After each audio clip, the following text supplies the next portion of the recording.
Nous voilà partis pour découvrir ensemble le trésor caché d'une graine.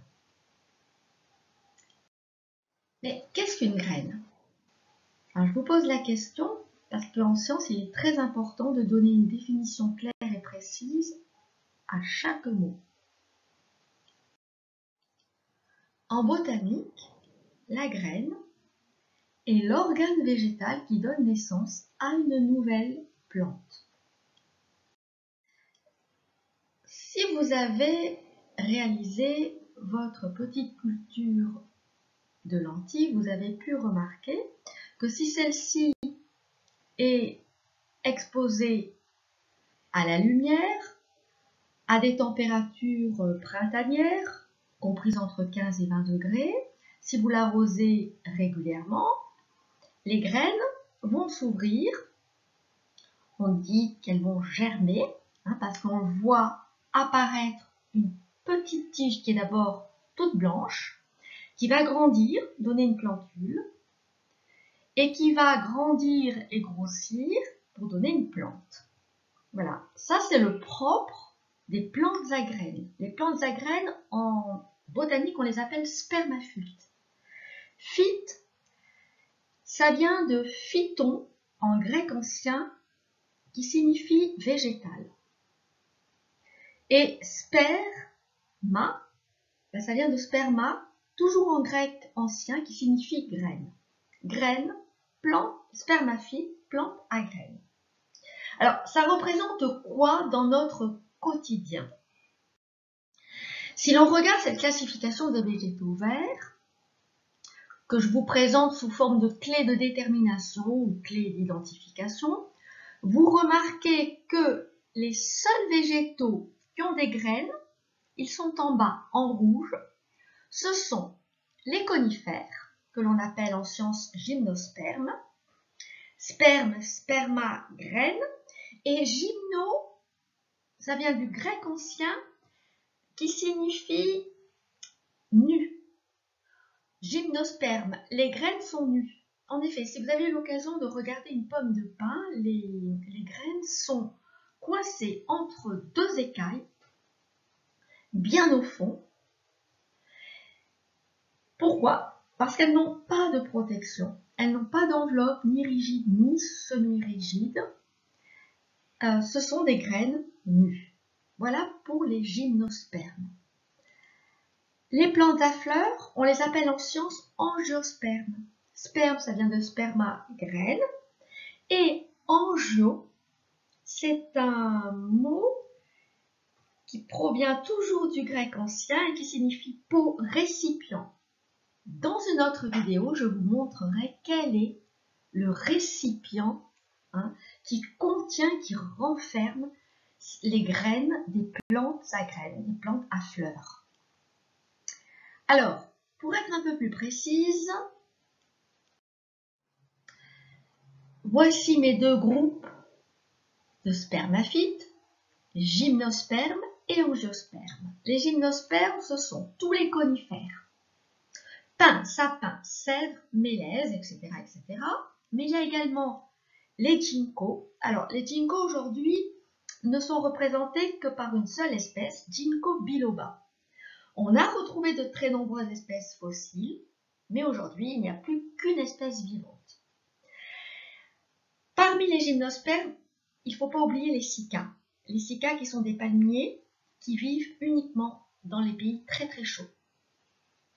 L'Australie, Madagascar, voilà. On n'a pas de cycas dans nos régions. Nous, on va principalement rencontrer des conifères. Quant aux plantes à fleurs, les angiospermes, ce sont tous les arbres fruitiers, les arbustes à fleurs, le rosier, l'aubépine, et vous avez également toutes les fleurs, marguerite, mauve, pissenlit, hortensia, voilà. C'est un très très grand groupe. Si on regarde un peu dans le guide des records, la plus grosse graine et la plus petite graine. Alors la plus grosse graine, c'est celle que je vous montre à gauche, c'est la graine d'un cocotier, le cocotier de mer, qui est un palmier originaire des Seychelles. La graine est protégée dans une noix qui peut peser jusqu'à 20-25 kg. C'est vraiment la graine la plus grosse au monde, répertoriée à ce jour, hein, bien sûr. Et la plus petite graine, c'est la graine d'une orchidée que l'on retrouve dans nos montagnes, dans les Alpes. Cette graine, elle pèse 1/10000000 de gramme, 1 microgramme. C'est extrêmement léger. Hein. Bien.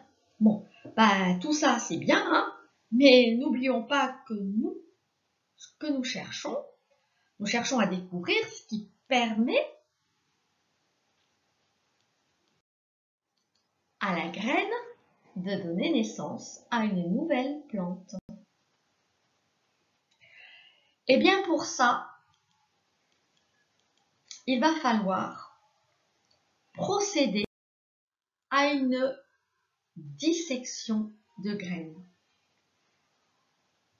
et observer à la loupe ce que l'on voit dans la graine. Dissection, ça vient de dissecar en latin qui signifie couper en deux. Donc on va couper en deux une graine et observer.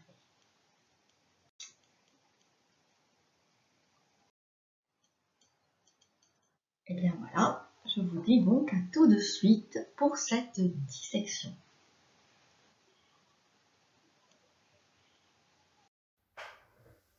Bien, voici donc mon petit marché aux graines. Ce sont toutes les graines que j'avais à la maison et que j'ai essayé de réunir hein, pour vous montrer. Alors, je voudrais, avant de passer à la dissection à proprement parler, je voudrais vous présenter ces quelques graines et surtout préciser quelques mots de vocabulaire. Donc ici, vous avez des graines de haricots. Hein, voilà, elles sont là. Ah, ça, c'est autre chose. Voilà. Graines de haricots. Vous avez des graines de fèves. Elles sont vertes, on les voit bien. Voilà. Et là, rond, qui court là, ce sont des graines de pois de senteur. C'est une jolie petite fleur. Voilà. Voilà pour les graines. Alors là, vous avez d'autres graines, mais on parle plutôt de pépins. Pépins de pommes, de petits pépins de citron, pépins de courgettes, pépins de potimarron. Et là, vous avez toujours des graines, mais là, on parle plutôt de noyaux. Mais tout ça, ce sont des graines. Hein. Et là, vous avez la noix. Alors là, on parle plutôt de coque. Donc, vous avez la graine, les pépins, les noyaux et la coque. Mais en fait, tout ça est la graine. Voilà. C'est graine, c'est vraiment un terme très, très générique. Alors, quand même, vous précisez certaines choses. Vous voyez que les graines des féculents, fèves, haricots, hein, le fruit, alors on parle de féculents lorsque le fruit est une gousse, comme la gousse de haricots et de fèves. Là, c'est une gousse de fèves. Donc, ce qui est intéressant de voir, c'est que la graine de haricot est enveloppée et protégée par une enveloppe qu'on appelle tégument. Elle est souple, vous voyez, elle est très très souple. Voilà, on l'enlève très facilement. C'est une peau, une petite peau. Hein, parfait. Pareil, hein, on le verra tout à l'heure pour la fève. Par contre, les pépins, eux, ont une enveloppe qui est semi-rigide. Semi-rigide. Et ils n'ont pas la même forme, ils sont beaucoup plus plats. Ils sont plus plats. Hein. Donc voilà, dès qu'on a une graine un peu plate avec une enveloppe semi-rigide, on parlera plutôt de pépins. Alors c'est le cas de l'avocat. Là, voilà. Alors je l'ai déjà découpé parce que je voudrais vous montrer l'intérieur. Ça, c'est un pépin. Alors on dit graine dans le langage courant, mais si on veut être précis, c'est un pépin parce que l'enveloppe est une enveloppe formée de lignine. La lignine qui est le constituant du bois. On y trouve de la pectine et de la cellulose. Je vous en ai parlé, hein. Pectine et cellulose forment la membrane pectocellulosique, la paroi pectocellulosique des cellules végétales. Et bien voilà, en fait c'est ça, hein. C'est épais, c'est plus rigide.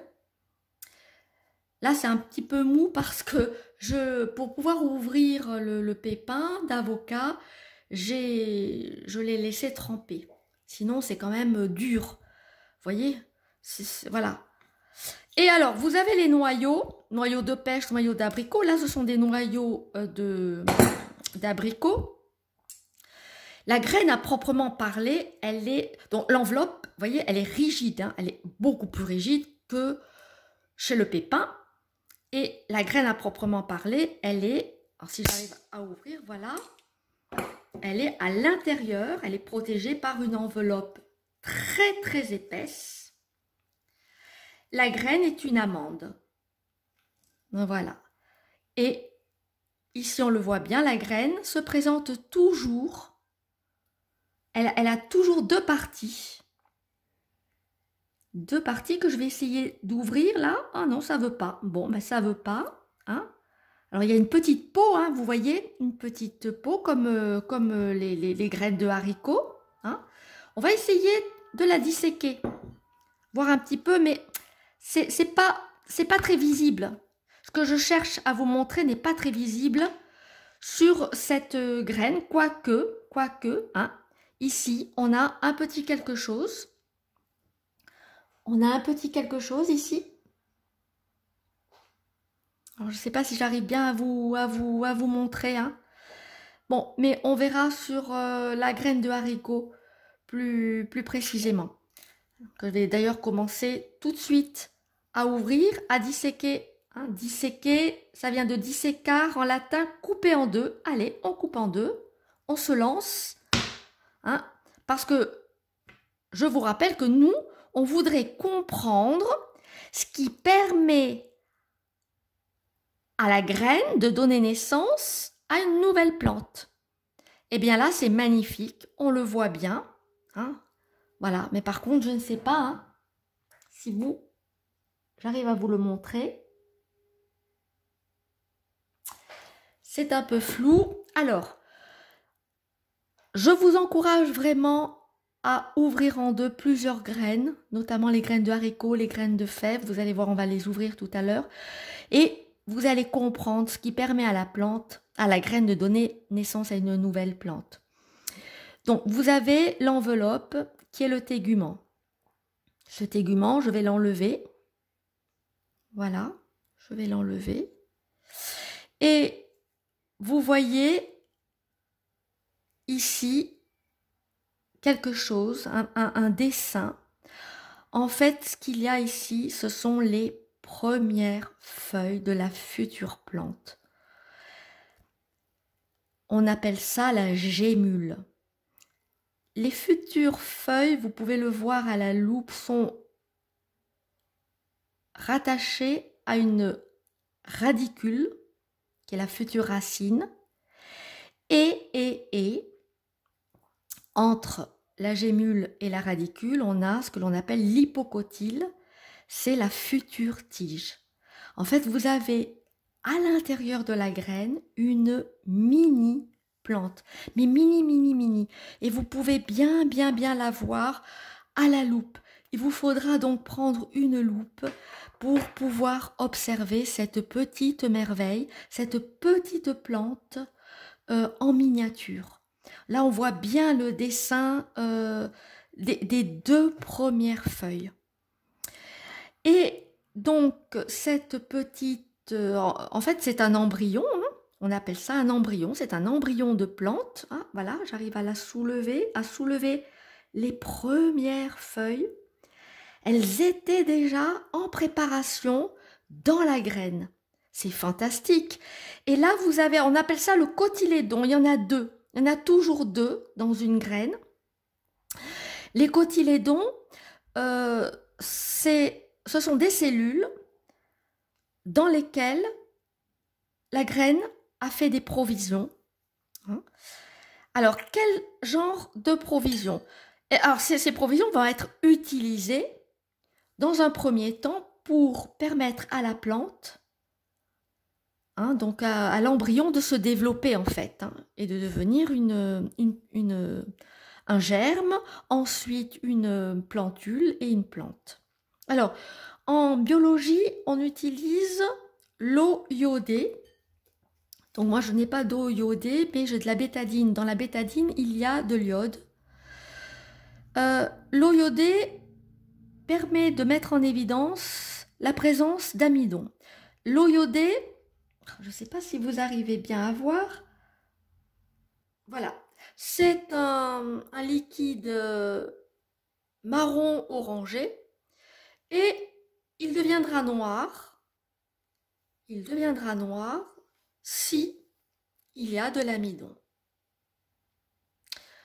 On va disséquer une autre dans l'espoir que vous voyez quelque chose. Je ne sais pas, c'est toujours embêtant, mais bon, je vous encourage vraiment à le faire à la maison. Pareil. Donc là, bon, là je l'ai cassé. Là, j'ai pas été dégourdie. C'est pas très beau ce que j'ai fait.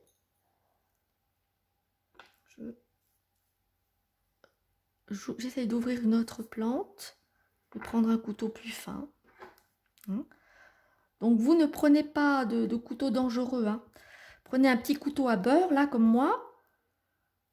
Ou alors, vous demandez à vos parents de vous ouvrir les graines. Ah, voilà, je l'ai abîmé. Bien sûr. Regardez.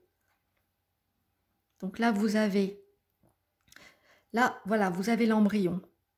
Vous avez les premières feuilles et vous avez la radicule. Alors, du coup, ça va s'orienter comme ceci. La radicule qui va devenir racine et les premières feuilles qui vont sortir. Et dès qu'elles sortiront,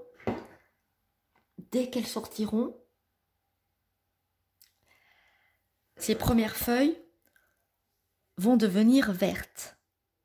La photosynthèse va pouvoir se faire.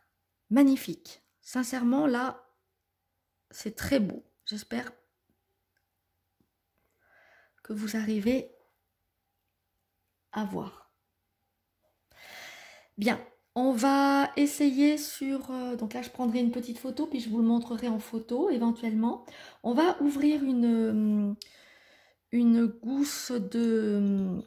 Pardon, une graine de fève. Voilà. Alors ici, l'embryon, il est là. L'embryon, il est là. Tout à l'heure, avant de commencer, j'avais donc ouvert une graine. On voit très bien les premières feuilles, la radicule. Donc en fait, ça va se développer comme ça. La radicule, elle va descendre et les feuilles vont monter. Voilà. Et là, on voit bien le tégument. Et voilà, la radicule. Ça va devenir la racine. Et les feuilles, vous voyez, ça va devenir la racine. Et les premières feuilles, elles vont se développer. Et là, pareil, si je mets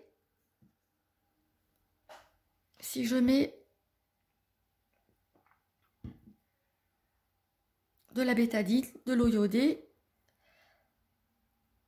je dois mettre en évidence la présence d'amidon.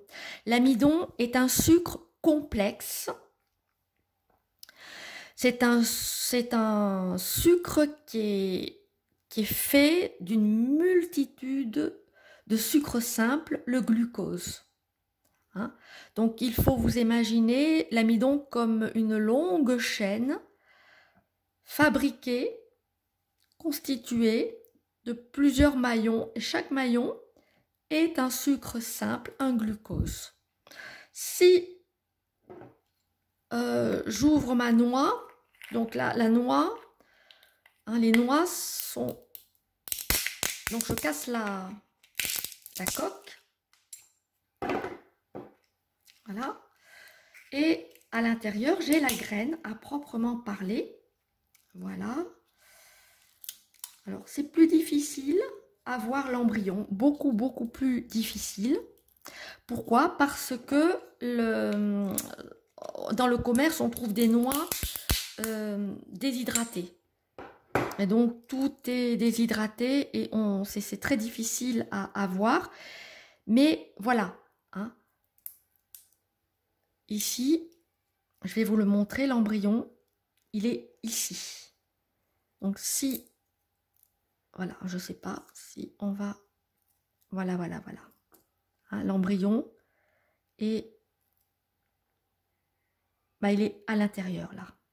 Il est à l'intérieur. Voilà, bon, je l'ai abîmé, il est très déshydraté. Très déshydraté. Voilà. Voilà pour ce qui est de la graine. Alors, pendant que je parlais, eh bien, oui, hein, ça devient noir, noir, noir. Alors, si j'ai gardé, voilà, hein, j'ai fait un essai tout à l'heure. Et vous voyez, ça doit devenir noir, noir comme ça. Ça veut dire qu'il y a de l'amidon. En fait, les réserves dans les deux cotylédons c'est de l'amidon. Et par contre, la noix, alors en SVT, pour mettre en évidence la présence de lipides, on frotte sur un papier et si ça devient gras, si le papier devient gras, c'est qu'il y a des lipides. Là, il y a un petit peu moins d'amidon, c'est essentiellement des lipides, hein. D'ailleurs, on fait de l'huile de noix.